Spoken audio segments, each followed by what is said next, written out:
வெஃகாமை.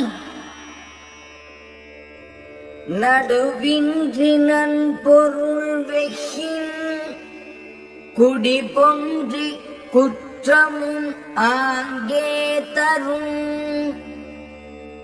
நடுவு நிலைமை இல்லாமல் பிறர்க்குரிய நல்ல பொருளை ஒருவன் கவர விரும்பினால் அவனுடைய குடியும் கெட்டு குற்றமும் அப்பொழுதே வந்து சேரும். படுபயன் வெகி பழிபடுவ செய்யார் நடுவன்மை நாணுபவர். நடுவு நிலைமை அல்லாதவற்றை கண்டு நாணி ஒதுங்குகின்றவர் பிறர் பொருளை கவர்வதால் வரும் பயனை விரும்பி பழியான செயல்களை செய்யார். சிற்றின்பம் வெகி அரண் அல்ல செய்யாரே மற்றின்பம் வேண்டுபவர். அறநெறியால் பெரும் இன்பத்தை விரும்புகின்றவர் நிலையில்லாத சிறிய இன்பத்தை விரும்பி அறம் அல்லாதவற்றை செய்யார். இளம் என்று வெகுதல் செய்யார் புலம் வென்ற புன்மையில் காட்சியவர். ஐம்புலன்களையும் வென்ற குற்றமில்லாத அறிவை உடையவர் யாம் வறுமை அடைந்தோம் என்று எண்ணியும் பிறர் பொருளை விரும்பார். அக்கி அகன்ற அறிவு என்னாம் யார் மாட்டும் வெகி வெறிய செயின். யாரிடத்திலும் பொருளை கவர விரும்பி பொருந்தாதவற்றை செய்தால் நுட்பமானதாய் விரிவுடையதாய் வளர்ந்த அறிவால் பயன் என்ன?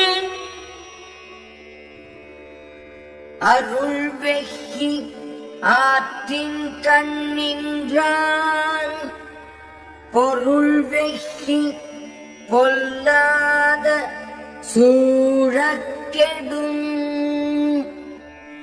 அருளை விரும்பி அறநெறியில் நின்றவன் பிறனுடைய பொருளை விரும்பி பொல்லாத குற்றங்களை எண்ணினால் கெடுவான்.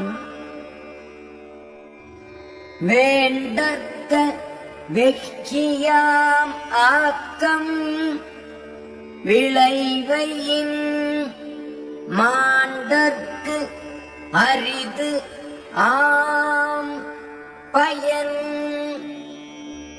பிறர் பொருளை கவர விரும்புவதால் ஆகும் ஆக்கத்தை விரும்பாது இருக்க வேண்டும். அது பயன் விளைக்கும் போது அப்பயன் நன்மையாவது அரிதாகும்.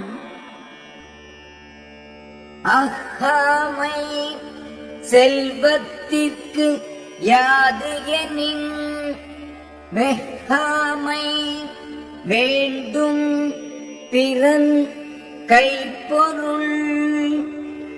ஒருவனுடைய செல்வத்திற்கு குறைவு நேராதிருக்க வழி எது என்றால் அவன் பிறனுடைய கைப்பொருளை விரும்பாது இருத்தலாகும்.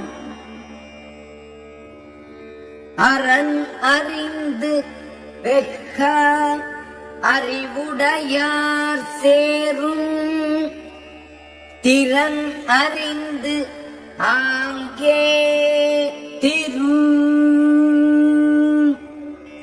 அறம் இஃது என்று அறிந்து பிறர் பொருளை விரும்பாது அறிவுடையாரை திருமகள் தான் சேரும் திறனறிந்து அதற்கு ஏற்றவாறு சேர்வாள். இரல் ஈனும் எண்ணாது வைக்கின் விரல் ஈனும் வேண்டாமை என்னும் செருக்கு. விளைவை எண்ணாமல் பிறர் பொருளை விரும்பினால் அது அழிவை தரும். அப்பொருளை விரும்பாமல் வாழும் பெருமை வெற்றியை தரும்.